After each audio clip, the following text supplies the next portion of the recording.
Scatter.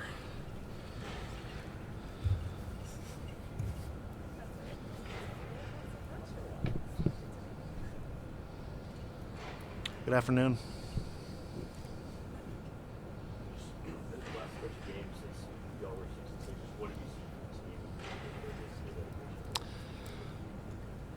Well, I think the word resiliency is kind of thrown around sometimes, and it can go over your head because you hear it so much. It's part of coach speak or whatever you want to proclaim it to. But the thing that I think is kind of the root of that resiliency is just taking it one day at a time, focusing on each moment that's required out of that day.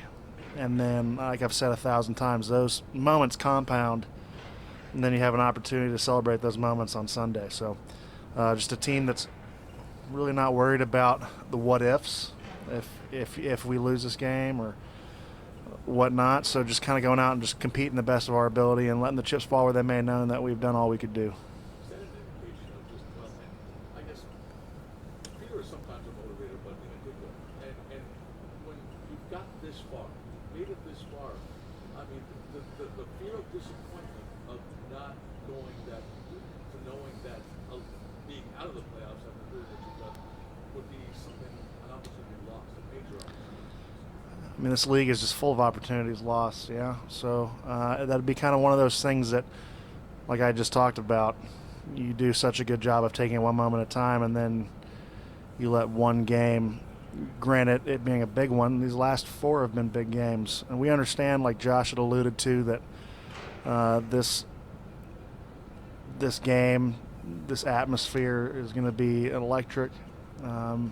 The Dolphins have played amazing football this year, and they've deserved the right to host this game and to have this opportunity to clinch the East. And we're just thankful to also still be in the hunt, knowing that we've let some opportunities dwindle in the past, but we're not worrying about that. We're just kind of worrying about what this moment entails.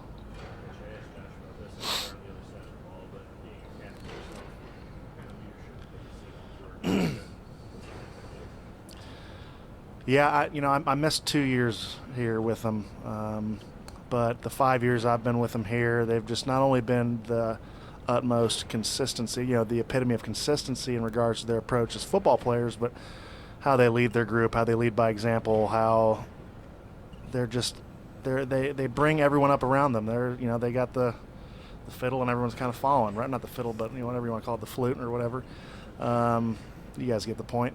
But they do that by just being genuine guys, hard workers, and dudes that you want to gravitate to because they're awesome to be around because they're in it for the right reasons and they do it the right way, and good football seems to follow them. How much different is the Dolphins? Well, you feel for guys who get injured. It's guys who cheer for that or it's just they haven't played the game and they don't know what this does to a person or a team. And I think they're still very, very sound football team.